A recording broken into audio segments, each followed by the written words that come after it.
Chu. Inilibre ang It's Showtime family ng ₱100,000 dinner sa Hong Kong. Hindi naman lingid sa kaalaman ng lahat ang naging bakasyon ng It's Showtime family sa Hong Kong na naganap noong nasuspende ang kanilang show sa loob ng 12 days.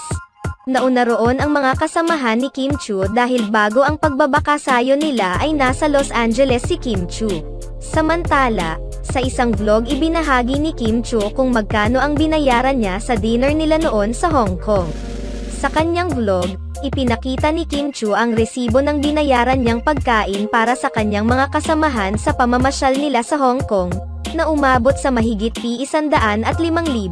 Kahit na isa na siyang matagumpay na aktres, hindi maitago ni Kim Chu ang pagkagulat sa halagang ibinayad niya para sa nasabing hapunan.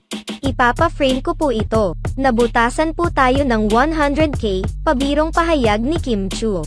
Sinabi rin ng co-host ni